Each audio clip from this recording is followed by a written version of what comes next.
Wow, we are live, and this is Along the Veldt, part 21. That's a lot, and I just want to say, good job. I know that Nick, you're a recent addition, and Caitlin, you're a less recent addition. You've been here for most of them, but this is one of the longer campaigns I've played, so that's pretty cool. 21 episodes, 21 adventures. Let's start things off with our reading from last week. And whoever's got one prepared can start. And then, Jeff, if you want to do an impromptu one, that's also fine with me. If you have it up, who wants to take us off here?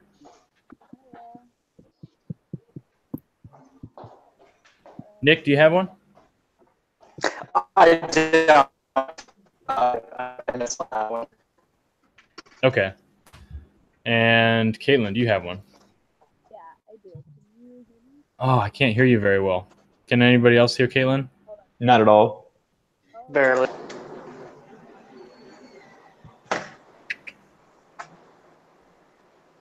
Well, here in the That's meantime, what happens when you buy the cheapest Bluetooth headphones you can find. those ones have some trouble connecting for me too. It took me a while to like get them all good. Okay, better or worse? I can barely Slightly hear you. better. Okay, hold on.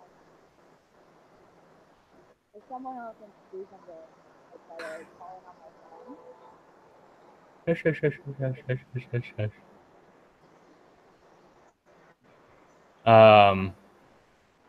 Let me pull up our prompt here.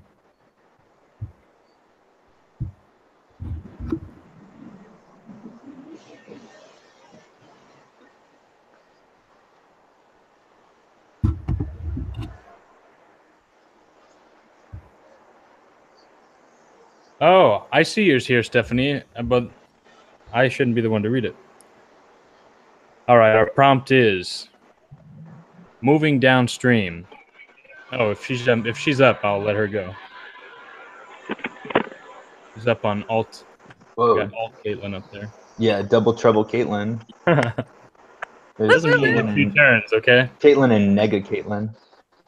Oh, look Now, who it is. Is this better? That That is is a better. little better. Oh shit. All What's right. up, Dan?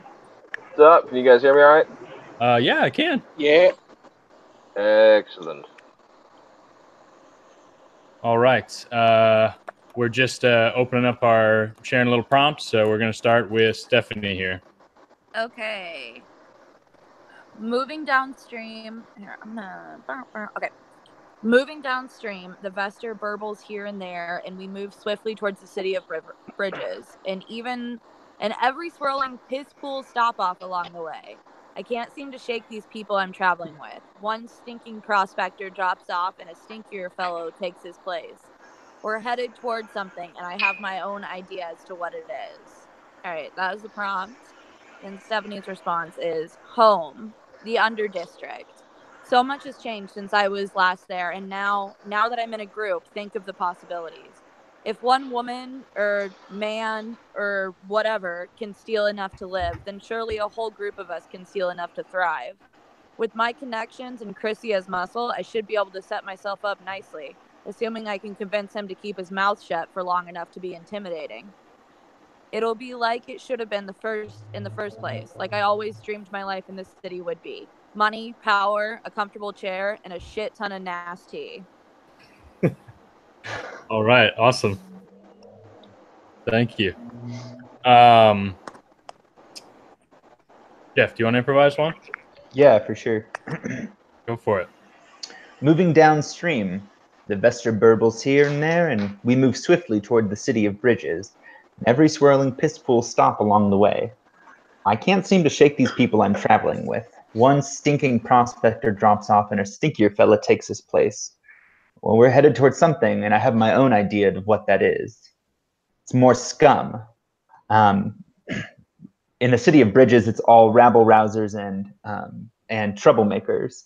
And I'm not just talking about the rats and the I'm not just talking about the rats and the urchins of the street. No, I'm talking about the upper crust as well. No, as much as I want their power and I want their glory, I often can't seem to handle their conniving ways. One of the big reasons why I came out here to the Veldt in the first place was to get away from all of that. Yes, I've spent much of my time brown nosing into their society, kissing asses and trying to get ahead. But what has that gotten me? Nothing but muddy boots and a dirty soul. No, there must be something more out here in the Veldt. It's even out in the countryside. At first glance, people may think it's just all grasslands and wild beasts, but no, I know better from my ancestors. The Tall Order, you know, they came back home with stories of power and glory that you never would have thought of before. Now, I didn't believe them as a child, and I barely believed them when I first arrived. But after seeing those things, those giant hulkers, I'm not sure what to believe. But if giant kings could have created monsters such as those, imagine what me, of the highest blood, could create when I ascend to my rightful throne. Okay, that's some narcissistic stuff coming from Langdon. All right. Very nice. And yeah, Dan, are you just spectating tonight, or are you wanting to jump in with us a bit? I'm assuming you want to jump in with us. You assume correctly. I brought my evil villain sunglasses. Okay. And most importantly, my underlighting. Oh, wow. Underlighting. So I'm ready to roll. What you got for me? I don't think anything yet. I'm gonna weave you into the story here. I'm just thinking about that for a second. Okay. Planned for weeks, Woody. I haven't killed anyone. I'm the bad guy. That's right. Give me a reason. Sorry. Okay. Well, with that, we're gonna jump in here. I'm going to attempt to play and speak at the same time. Our adventurers previously along the Veldt. Our adventurers had arrived and promptly provoked the gentle barflies of Pax's Pub by poisoning their barman with nasty in exchange for an unknown prize in the form of a cart. I don't think I can play and talk at the same time. While he stirred himself into a frenzy, Langdon and the dog luxuriated over their stolen goods. Stolen, trading, however you want to look at it. They had a fur merchant's wagon filled with riches hunted for in the deeper reaches of the Veldt lands. Glorious auroch pelts, thick and bark-like Daden hide, and others from beasts unknown, perhaps the thundereth mammoth. When they re-entered the pub, a fight seemed bound to erupt. As the crazed and ravished barman screamed in confusion, he was having a bad time.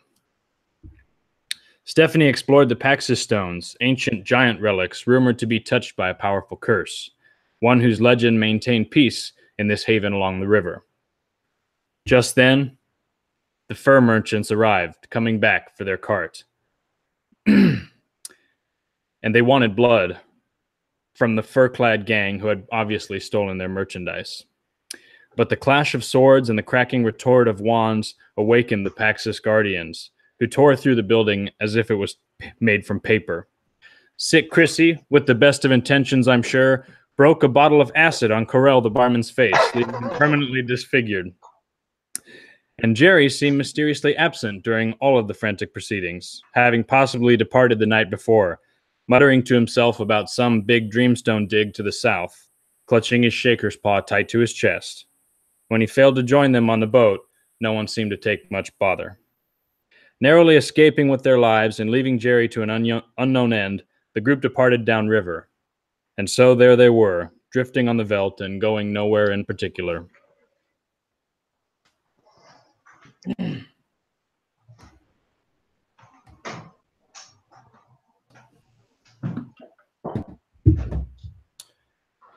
And so here we are back in the carts.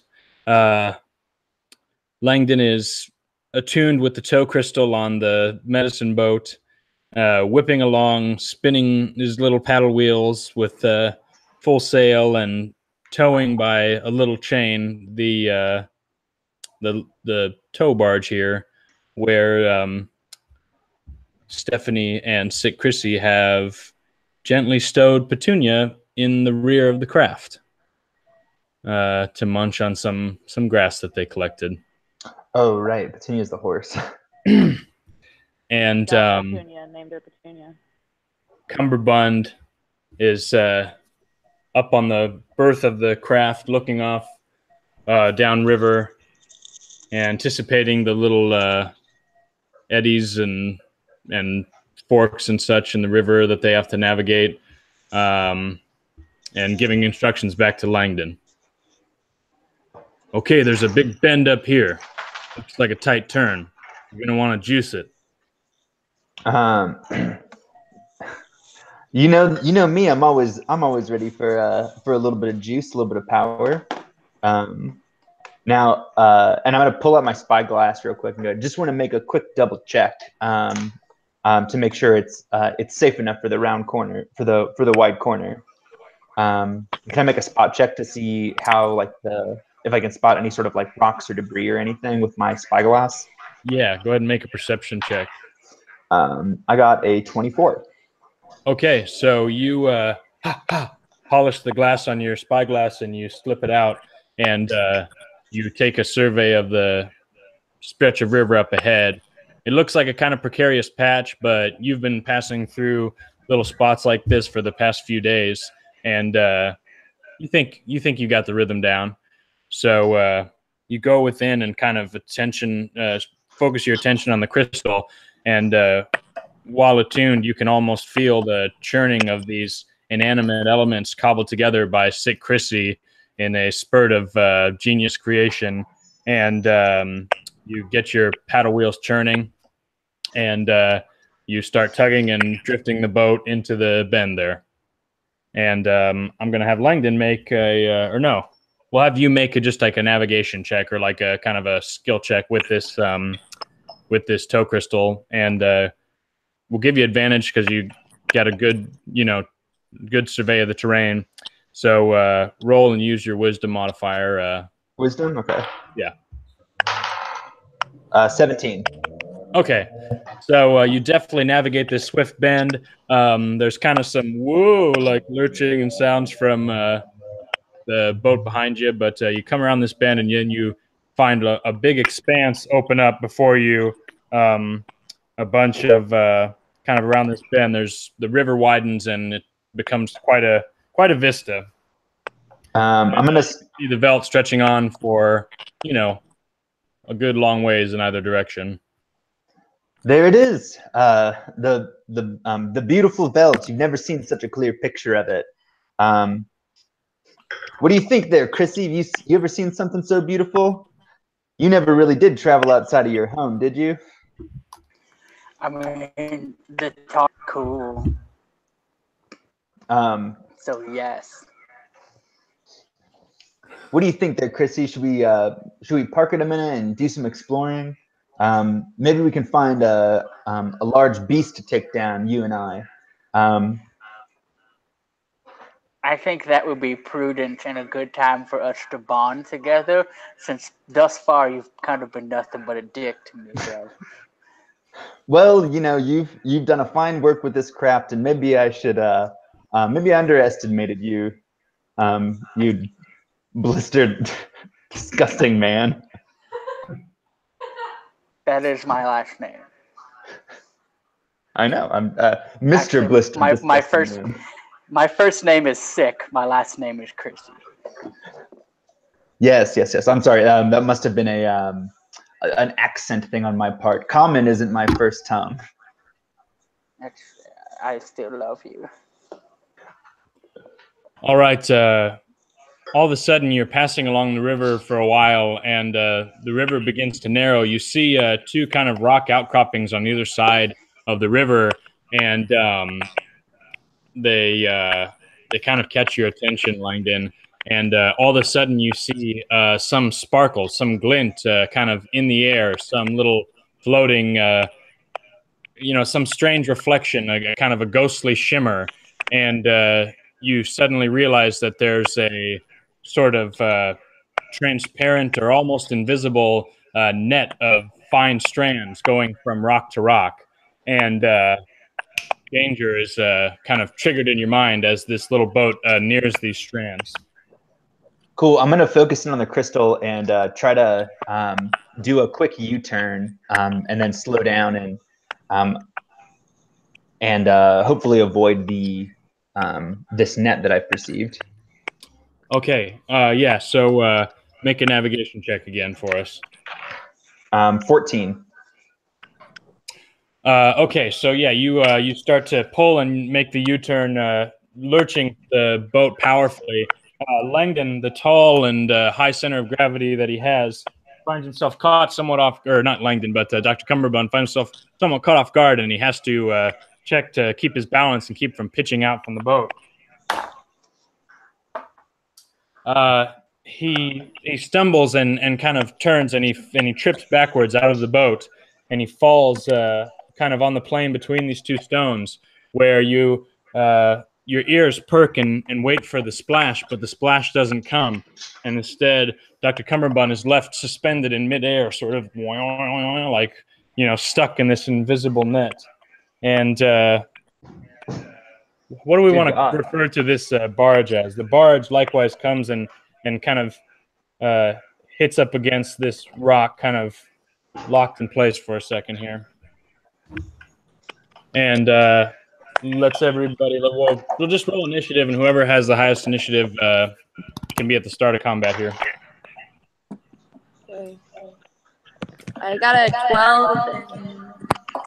Bill. Oh, that's cool. There's not only can I hear you now, but there's reverb, which is cool. Okay. I'm into that. Got a 12 and Nick got a 16. 17. Okay, Langdon, it looks like we're going to start off with you here. And Doctor, I was about to ask if you'd had too much to drink, but it seems that I must have had too much to drink. You're floating in midair. Oh, wait, sorry. I keep zooming in on Nick. I need to lock your screen, Woody. I need to lock mine too. I think I'm going to do it just to keep things. All right. And yeah, I apologize for that little artifact up there. I can't remove that at the moment. But so yeah, you see Langdon suspended in midair, sort of floating, and I want you to make another perception check here. Control 19. I want to double check on what my perception was. Cool. I got a 27. Okay, so you see now clearly that's kind of the mystery of it has been dispelled, and you can see sort of a web stretched between, like a massive web stretched across these two rocks that Langdon is now suspended from. And he says, Cumberbund. or excuse me, keep on calling that. Cumberbund is dangling from, oh, get me down from here, quick, I'm stuck. Chrissy, jet out that pole of yours and try to pull him in. Oh wait, there's not acid in there, is there? Good thing to check. If there is, I'm gonna go ahead and take it out. I'm gonna give him a good poke with the bottle springer there. See if we can wrangle him on down.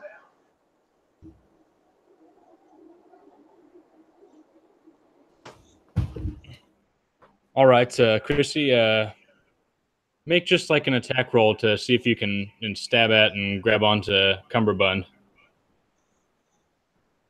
Or, well, like we should go to Stephanie next, I suppose. Stephanie, what's your move?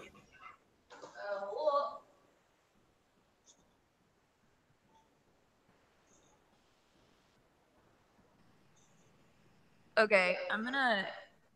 Nick, can you mute yourself?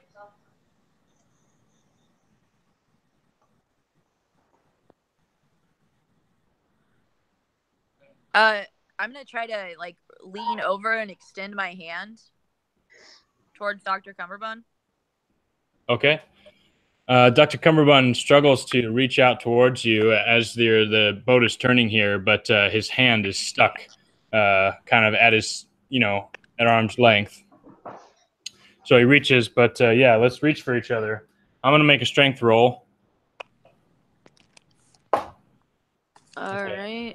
He can't move his hand free. He reaches. Oh, cut me out! Cut me down!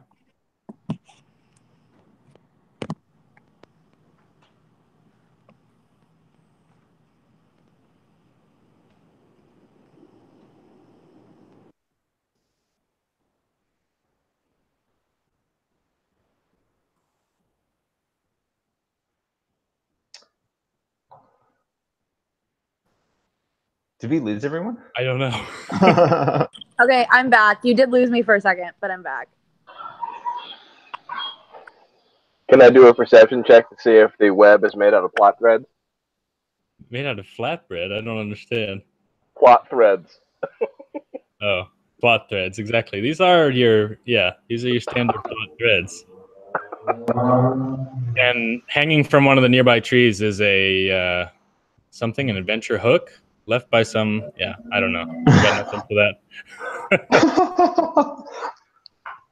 that. Okay, so Stephanie, as you're reaching out, attempting to free Dr. Cumberbund, you notice motion on the line as two gigantic spiders move from this rocks and kind of scramble along the line towards Dr. Cumberbund.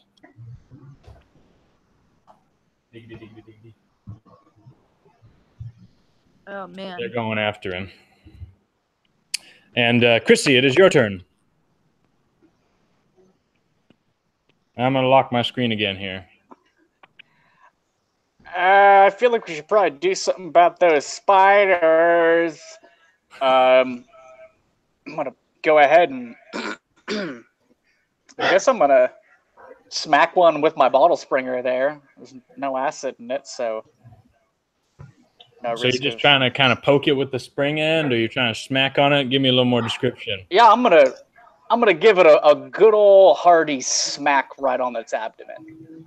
All right, so you reach out to the spider there within reach of you, and you smack at it with your bottle springer. Make an attack roll. 17.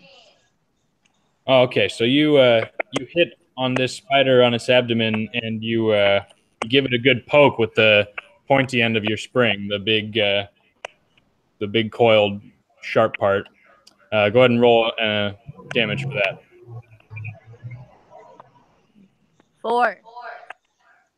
All right, so you give it a good nick on its abdomen, and it oozes a little juice and kind of hisses at you, and it shoots a web back at you in response. Well, I don't like that at all. I think it does. Remember last week I was like, I don't like spiders? Here we are. Oh, yeah, you definitely say that. Oh, yeah, I'm sure he remembers. So you shoots a web out at you, and it sort of entangles your hand where it's gripping the bottle springer, and it's going to it lets a couple legs loose. It's going to try to attempt to pull you off of the boat and into the water here, dragging it towards you. It's dragging you towards it. I'm having locational difficulty today. Let's do opposed strength rolls, Chrissy. 18. All right, Chrissy, this thing tries to pull you, but you manage to pull it instead. You yank it, and it drops into the water, and now you're holding it at like some gigantic bobber as it kind of, thrashes there and attempts to keep itself upright in the water. So you are... Chrissy's got that special needs strength. And with that, I'm going to cut to away from action for a minute. Boom. We're jumping scenes here. Meanwhile, back at the farm. Meanwhile, in a room of the Shadewater Seep at the Pale Frog Inn, upstairs, Alistair meets with the mysterious bee. Like a bumblebee? And he's outside the door currently of B's room, and this is anonymous patron of the Pale Frog Inn. I'll do our secret solicitor knock.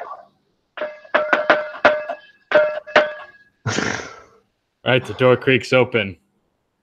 It took you long enough to get here. Why don't you come inside? How do you think I felt about the journey? Please, sit down. You want something to drink? Everything.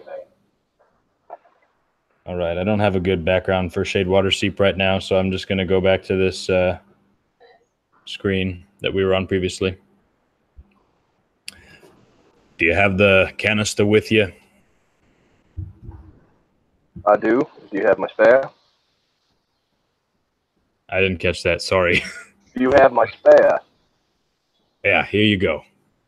All They've right. provisioned you, he hands you a small crate, and it presumably contains multiple blank canisters. Basandro reaches out a weathered palm and quickly snatches the canister from you, slipping it into a pouch at his side and closing kind of the folds of his jacket, his kind of long jacket around it. You see Basandro, he's a tall man, thin, and probably in his early 60s, but he looks, still pretty physically imposing. He has a high crop of white hair that's sort of swept back and a neat, also likewise kind of brilliantly white trimmed beard. And yeah, he wears kind of, clothes similar to you, although you can tell in some places his kind of rank and accomplishment is, marked to, as you would expect with the progress of a man of his age and distinction. He's a high solicitor. And he says, so, did you see her out there? Huh? You met with the girl. I did. I did not realize that more people than me were interested in her. Well, these are rather sensitive motes that have only come to attention recently. But this girl is extremely dangerous. There are members of the Crown Council who would give all of their holdings to get their hands on her. So, you're all afraid of a teenager? It's not so much. It's not so much the girl. I can't really say anything, Alistair, but it's something she has. It's something in her possession. She has value. It's locked away. It's locked away. She doesn't carry anything more than a routine bag with her. Where should I be seeking this thing? What should I do if I find it? If I can separate it from her? She's dangerous, Alistair, but we can't provoke her. We can't afford to. Not out here, not where it could be a scene, not where word could get out. I need you to take your snags, and I need you to follow them. Find them.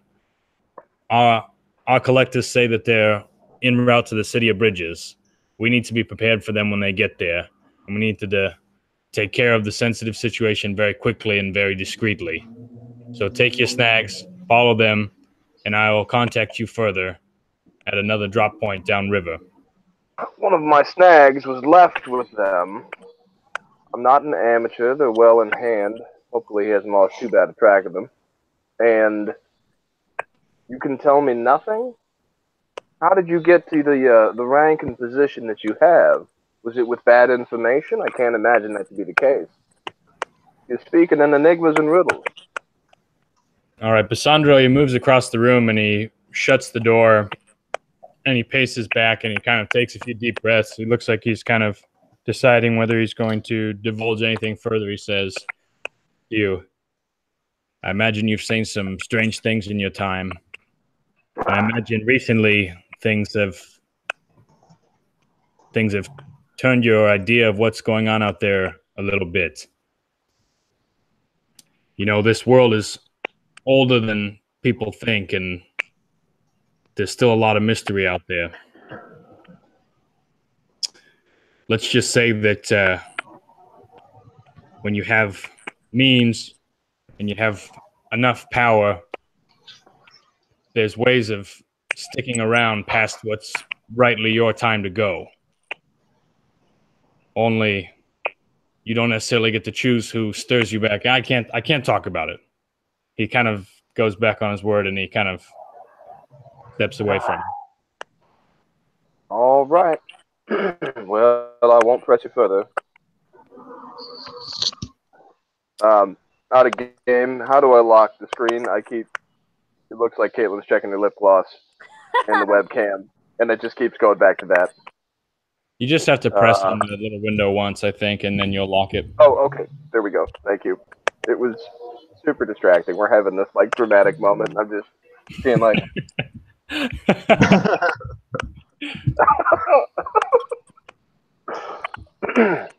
all right. Any secondary objectives? Find your man. If Your snag.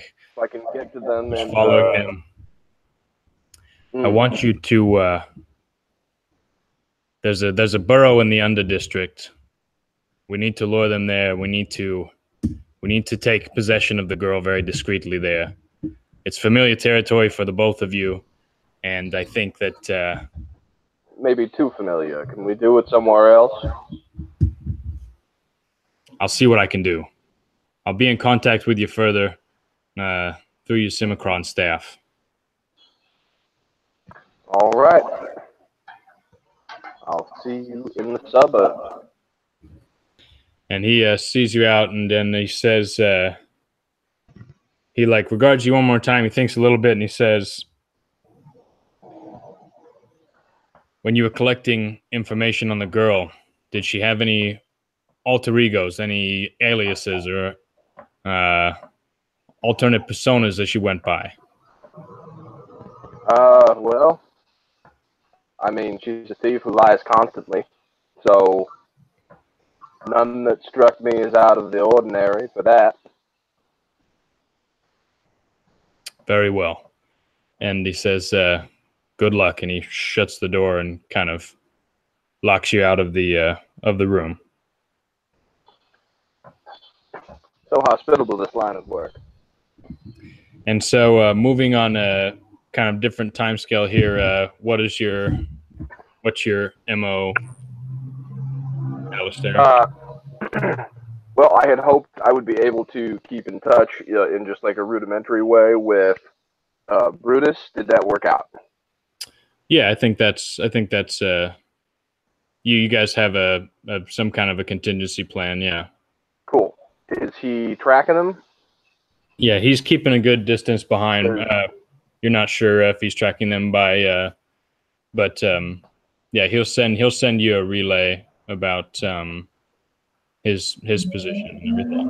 So you can know where to expect them. You're ahead of them as they're going down river, so you'll probably just follow up river, back up in your speed skiff until you get a signal from. It was Brutus that you left behind, right? Correct. Okay. Yeah. You have means to redeem himself after like drowning and bleeding during our last battle. We needed him to fight. All right, and with that, we were going to zip back to combat with Langdon.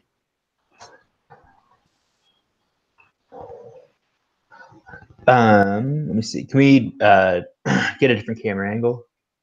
Yes, here we go. This is the one I meant to do. Cool. Cool. Which we're playing on the web.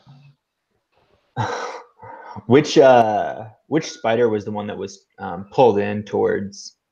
This one's dangling there in front of Christian. Are you continuing to maneuver the craft here, Langdon? Like turning it? I'm not. I was hoping to have just like kind of pulled it to a stop. Okay, so yeah, you disengage with the tow crystal, and the two craft kind of float down here and kind of jam up in a little like jackknife along the rocks there. Nice. Cool. Well, I want to hop over to the other boat, trying to avoid any caltropes, since we're on a plot thread here. And I'm going to try to swing out my my rapier to try to cut down my buddy up there. Okay, yeah, sorry. Yes. So you jump up on the platform near the crystal there, and you slash with your rapier towards Dr. Cumberbund. So make an attack roll. 15. Okay, so you slash and you manage to cut down some webs. Dr. Cumberbund gets a hand free, and with it he draws his saber and slashes out at the spider that's headed with its mandibles out towards his throat.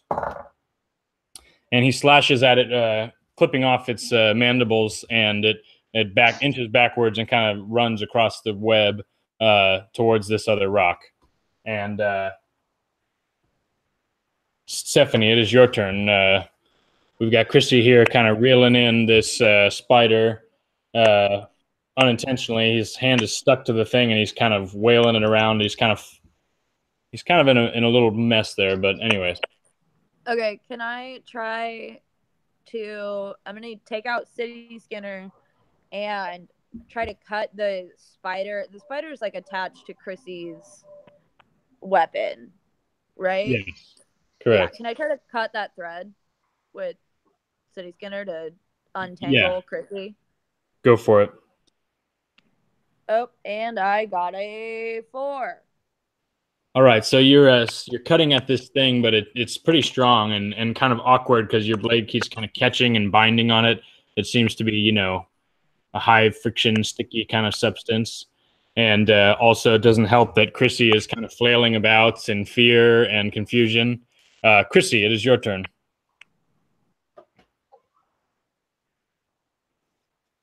This is a pickle.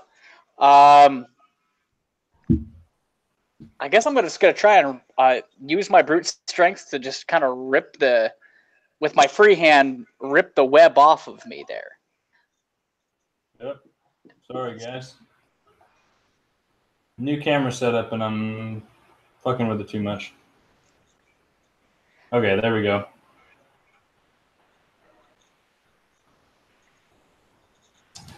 So yes, go ahead and make another strength roll against this spider as we're struggling. That's going to be a nat 20. The spider also got a nat 20. So the struggling backwards, and there's this horrendous like stretching sound, and then all like bwang, and the line snaps and whips backwards, kind of whipping past Stephanie's face, narrowly avoiding her face, and the spider kind of also likewise kind of drifts backwards and kind of floats downstream. And with that, Dr. Cumberbund swiftly moves to cut himself down and falls into the water, swimming over towards the barge. And yeah, with a little bit of effort, you can get yourself righted and continue heading downstream. So we'll return to our more overworld screen here. And let's just get a minute of dialogue here about what's up next here. Oh, I've got my scenes all switched around. Help me, pull me up. I got you, buddy. Oh, your hands are all sticky, Chrissy. God damn it. That's all right. That's all right. Thank you, Chrissy. I really appreciate that. I know. Tell you what, I'm sick of being on the river. Can we stop off and get something to eat besides fish for once? I'm sick. I know, Chrissy. You are sick. I'm sick of seeing your pimply. Yeah. Anyways, whew, I'm wet. I'm agitated, and I'm tired of looking down on you all. I'm stopping off. Langdon, let's pull the cart around. Yeah, I hook up with the gemstone, and I try to find a good place to stop off. Ideally, somewhere. Actually, before I hook up, I want to use my spyglass to look around to see if there's any big game to hunt.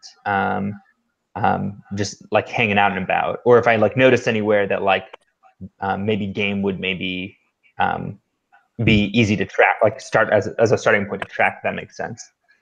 Sure. And this is a little bit of pretty heavy-handed interference on my part, but I'm just going to state that the interaction that Dan and I just played has taken place, sometime in the past. This was a flashback, 3 days previous kind of thing. In the past. Yeah. So, anyways, if I didn't, go ahead. I got a 16 on my perception check. Okay, great. So, you spy a good spot, kind of a set of beachy bank to stop off on, and it looks that you can see through your spyglass that there's a small speed skiff parked on this bank, but unoccupied. Well, we may not get to do any big game hunting, but we might be able to make some big wins here if this little speed skiff has anything nice inside of it. Let's go check it out. I'm gonna hook up and zip over there.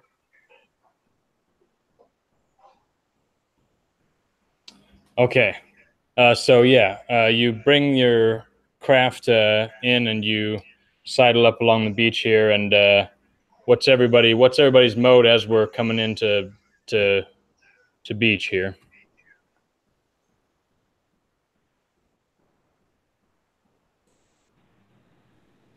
I'm driving, so I'm kind of focusing on staying in tune with the toe crystal and letting my hair whip around for once. For once? Yeah. I'm still pretty riled up after the spiders, so I'm keeping City Skinner drawn and on alert. Yeah, I'm pretty shook from the spiders too, because Lord knows Chrissy ain't a fan of spiders, especially big ones, which those were. Is Chrissy the party Samwise Gamgee? Hard to know. He's like a little worse. If the previous idea that he was kind of a Christ figure holds true, then Chrissy might be more of a Frodo, arguably. But I don't know. I feel like we've got a half Samwise, half Smeagol combination going on here. It depends on which Lord of the Rings character is like ridden with syphilis and like kind of losing it there, I guess. Oh, so that would be Gandalf the Grey. That man's been fucking for decades. Gandalf fucks. There's definitely interpretations out there where A, Samwise Gamgee is actually the Christ figure, and B, what? He fucks Gandalf. And he fucks Gandalf, yeah. All right, so you guys pull along this speed skiff and you undock. And as you bring off to land, and Petunia looks like she's about ready to get off and get some more grass. Can I take Petunia off with me? Yes. Okay.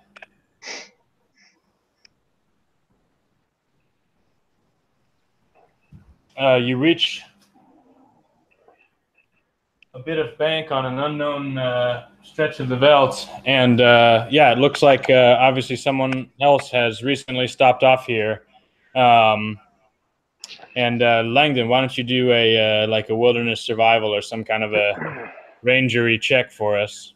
Yeah, you read my mind. I wanted to do a survival check to see if there was any indication of like how long this boat's been here, and if it's been here a short while, to see if I can like find any tracks of the people who left it behind. I probably not. I got a 7. So. Okay, you search through, and you think by the angle that the boat entered and beached here that it was coming from upstream. You search through the contents, but there's nothing really on board. It's strange that it appears that whoever was traveling didn't have any provisions for a long journey. And would that be pretty uncommon for this part of the Veldt? We're kind of far out from the city of Bridges, yeah. The closest kind of settlement on the map would be Shadewater Seep. Mm-hmm. Okay. And yeah, Stephanie, I'm gonna spotlight Stephanie and say Chrissy for a minute here. So you guys are on.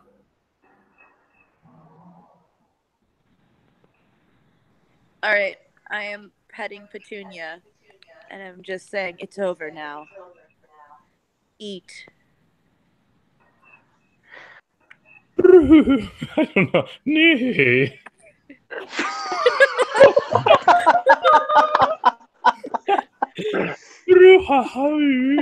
Oh man, can't believe we've saddled you with this.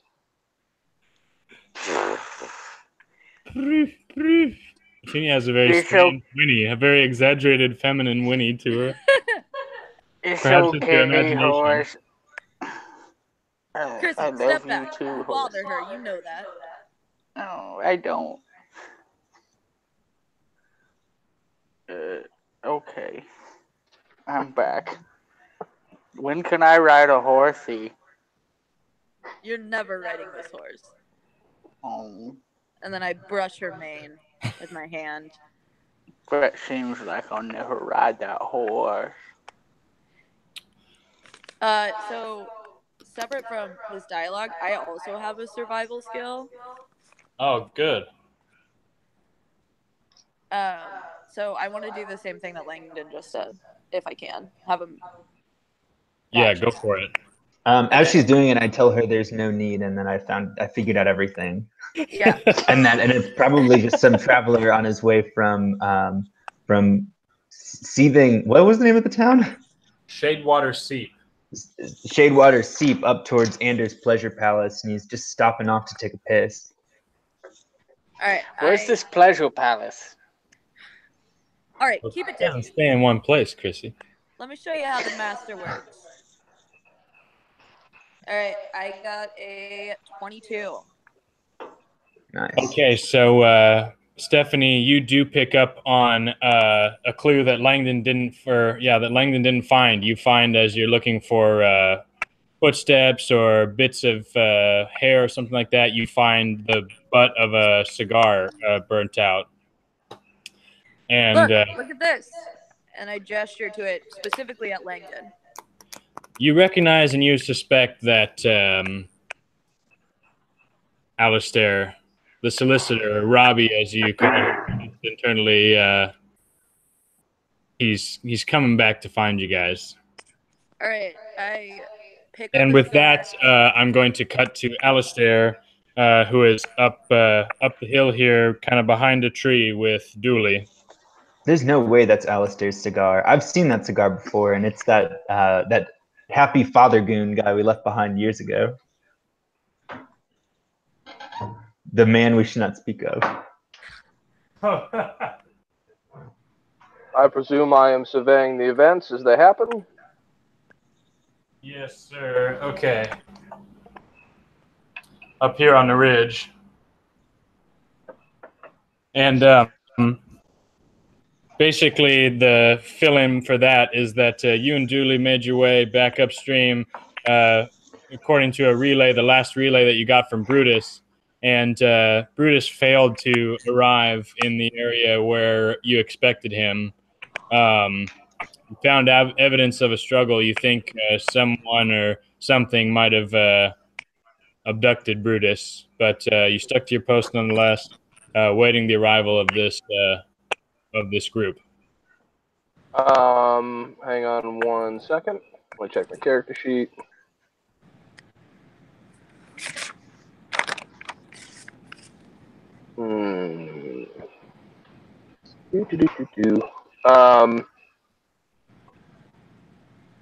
Okay. They found the boat. What's the move? Can I? Well, I would. I was hoping to do my own wilderness type of check. Probably perception to see if I had an idea of where he went. You actually want me to roll for that real quick? Sure. All right. Oop, hang on. Let's see. Right.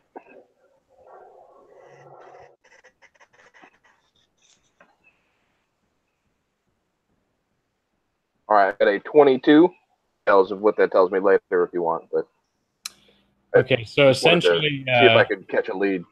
where you expected to find Brutus, who was sort of on land, kind of tracking the group at a distance, he set a relay point for you, and when you got there, he wasn't there. All you found were some hoof prints. Looks like, someone on horseback. All right. I'm going to roll for intimidate, and I'm going to blast a noose sigil into the night sky and yell, "Greetings, criminals!" Okay. Yeah. And I got a 25 on that. You project the intimidating symbol of a noose over the air where the party has beached. So, yeah, quite an intimidating gesture. And, yeah, open dialogue here.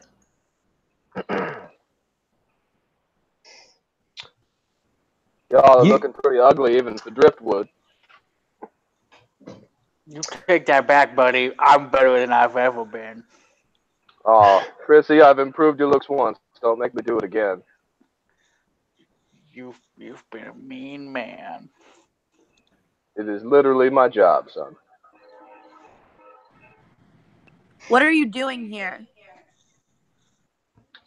Waiting for less rhetorical questions. What are you doing here? Well, I think we were gonna hunt. Oh, I was gonna hunt, all right. And I think I've found our prey.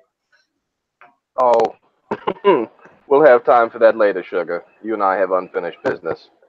I'm low on somnium, and I want to get it back. I think it's time to collect some tax, sir. I think it might be as well. Now, for the rest of you, we've all proven that we can be reasonable and work together when it's required, as it will be again shortly. And I'm hoping to convince Mr. Langdon of that line of reasonableness as well. So if y'all wouldn't interfere, that would make this faster and easier for everyone. The hell's he talking Listen, about? buddy. I'm a libertarian. I don't pay no taxes. Asshole. Duly catch me a yellow fish, would you?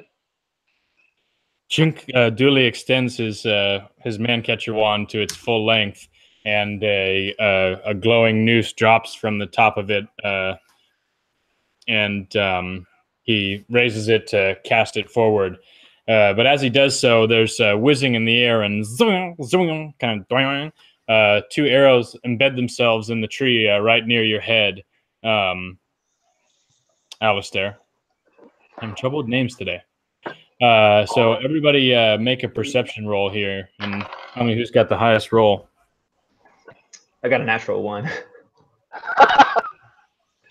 You don't know what time of day it is. Well, You mistakenly think that... I'm the one who did that. You mistakenly think that you have accidentally fired your bow, and in the process, you let go of your arrow and it's loose. So is there a target you were pointing at? Me? Yeah. Yeah, I mean, I was pointing up at Alistair up there.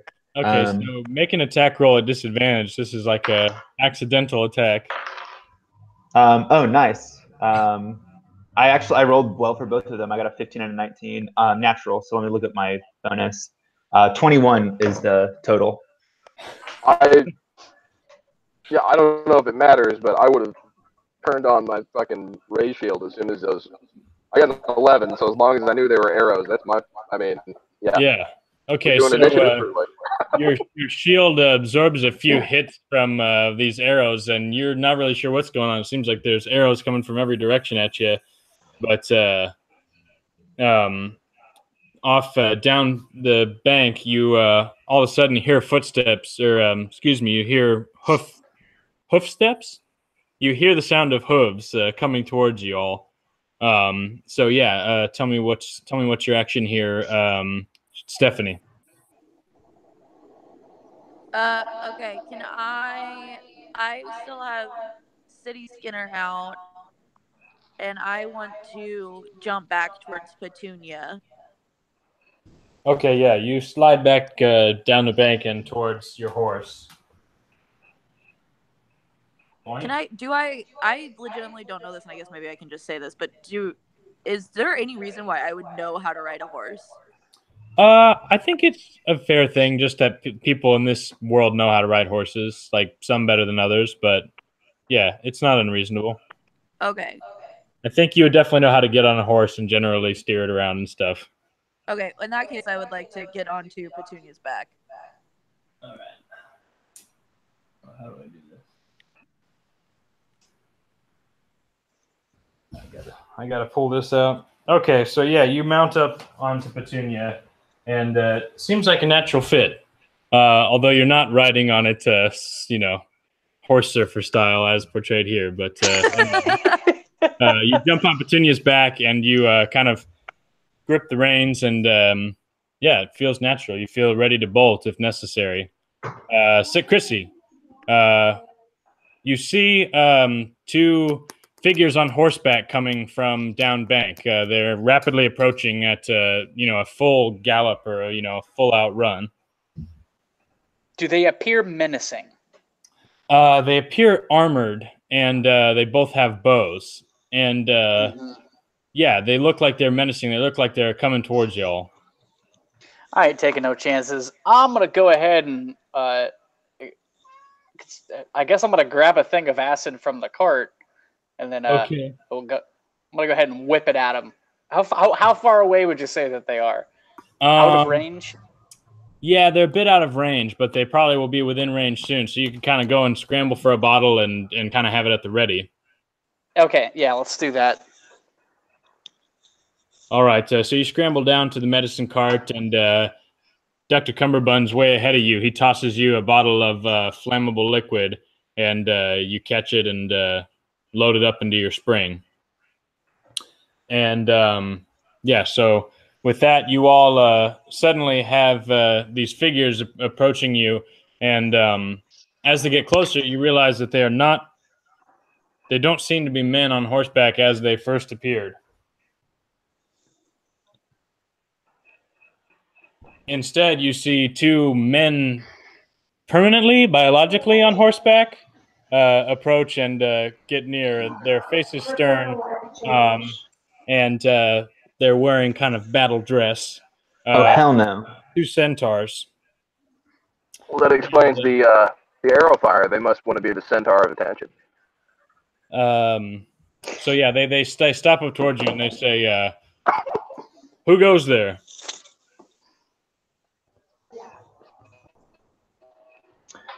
Oh, just a couple of Solicitor drifters here. of the Crown Council.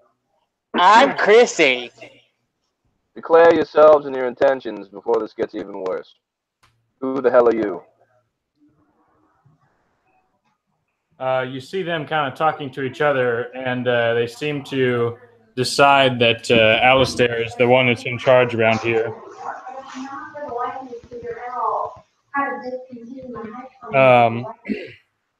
One of the horsemen steps forward and says, "I'm Ronus, and this is Jord.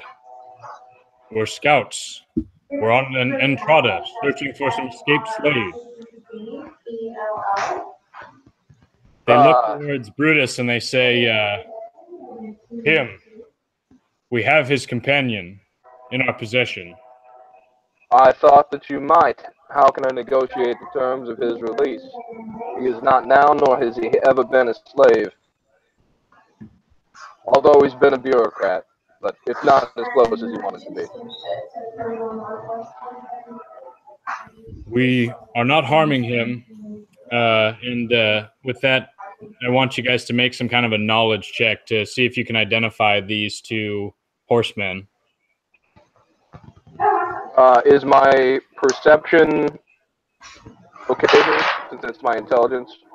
I'm thinking that definitely you would have a knowledge check for this, and probably language too, kind of Veldt knowledge. But I'm pretty sure I'm -3 on wisdom, so I ain't gonna know shit. I got a 19. Langdon, you haven't ever you've heard stories about the Cavalcadians.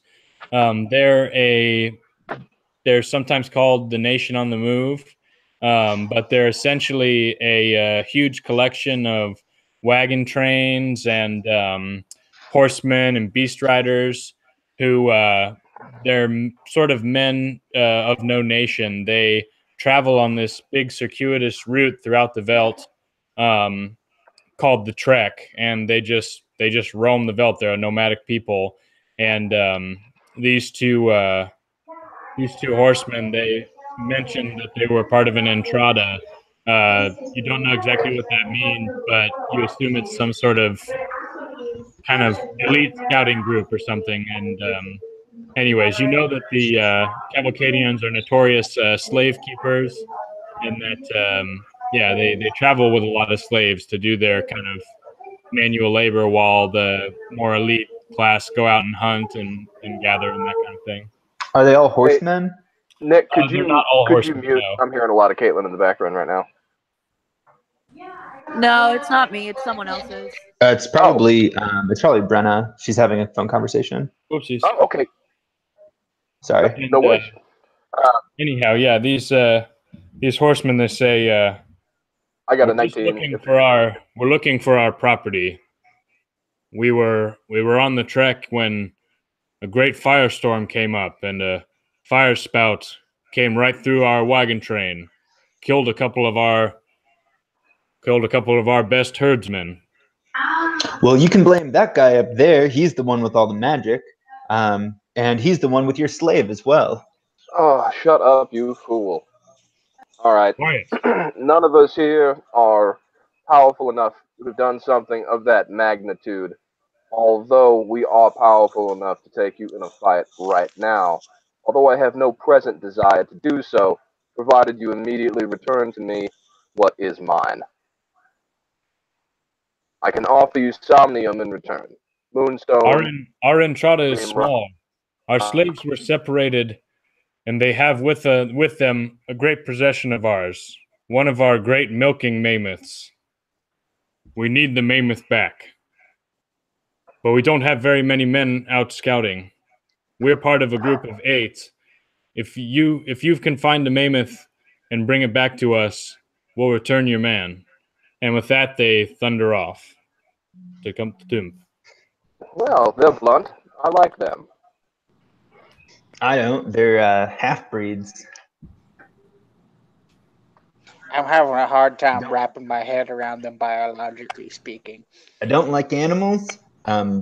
Only sort of like people. I want to cover Petunia's ears as he's saying that. All right. Well, Langdon, we'll have our reunion later. As for the rest of us, can we agree to do this thing? They may offer more than Brutus back in return. Lord knows that's not worth what we're about to do. Yes. I don't know. What do we get out of it? He's your man. This doesn't really benefit us. Fine question. Who in Dreamstone? You were saying you were running low on Dreamstone. Don't think we're gonna be able to take you at your word now. I'm running low by my standards, not by yours. Why don't you run off here and chase after your little man there, and you can try to bribe us off later.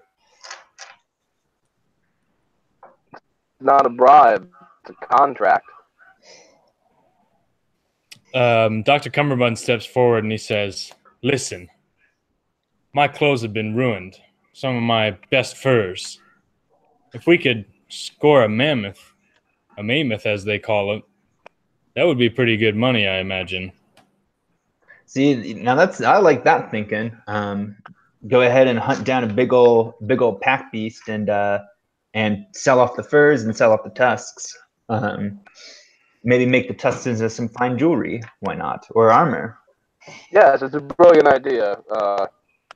Anger an entire literal herd of mad vagabonds who are well armed and armored, by killing a sacred animal and then fight them with the four of yourselves. None of which is maybe at the capacity of any reasonable, strong person. I wish you the best of luck. Doing that to get paid in the Dreamstone, I am offering to pay you without any of the same risk. Well, what happens after we finish helping you here, Mister? Do you keep hunting us down? You keep chasing after us, or do you let all those false rumors you've been chasing after, let them die in the dust out here in the Veldt? Well, while you were off on your own little adventure time, the rest of us saw something eldritch and horrible that I'm still trying to deal with, and we are all the people who have experience in dealing with it, and I intend to get that job done. So far, unless I'm mistaken, I to everyone here than you do, because I don't run away, and I do what I say I will do. So, if the three of you are at least willing, we can probably get this done quickly. Takers? You made no promises to us, and it seems to me like you're still hunting us down. I vote no. I'll make you two promises. Dreamstone, and I won't kill you unless you look at me in the eye. All right, man. I'm in. Dr. Cumberbund volunteers. I also don't want to end up in your fugue prison, okay, man?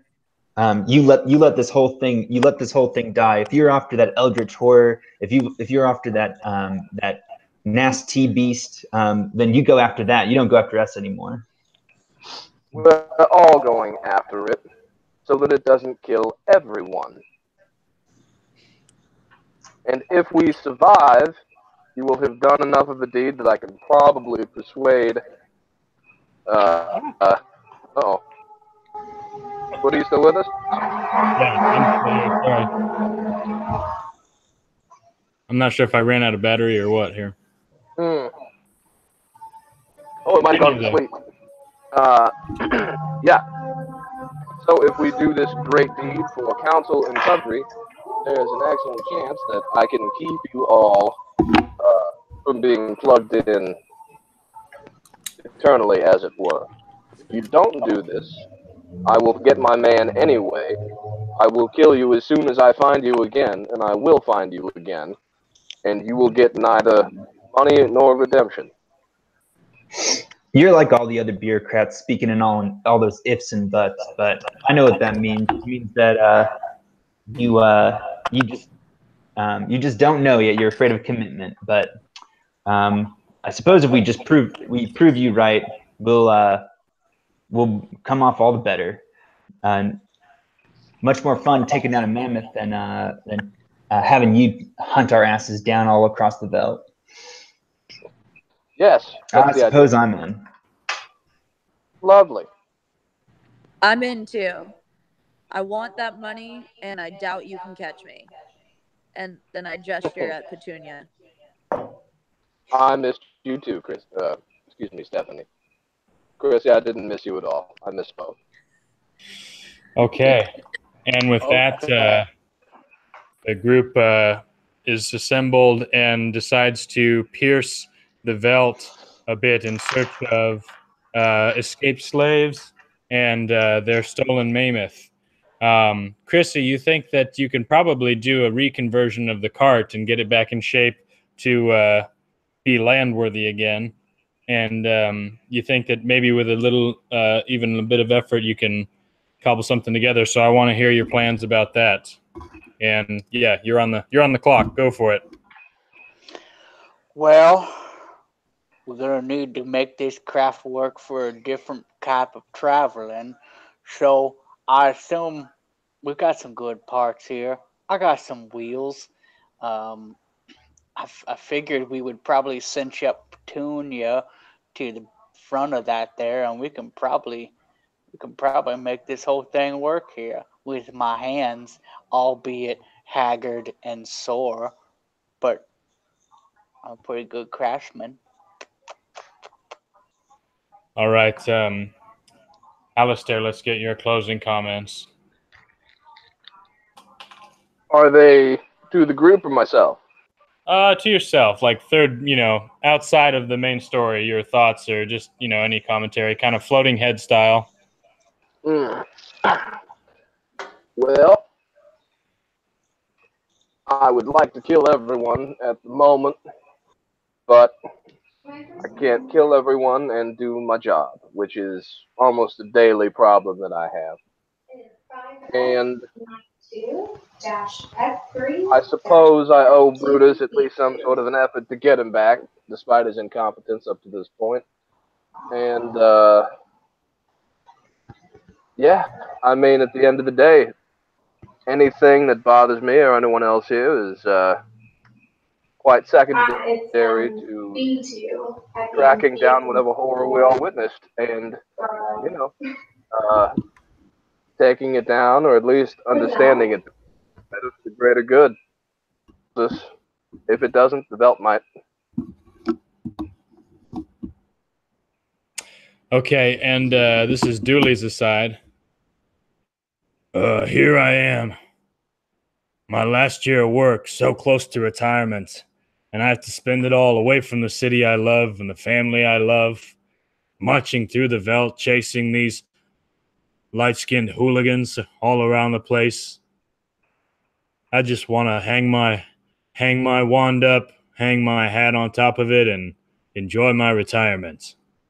But there's a couple more accounts to add to the fugue, and I'm going to do my job and see it through.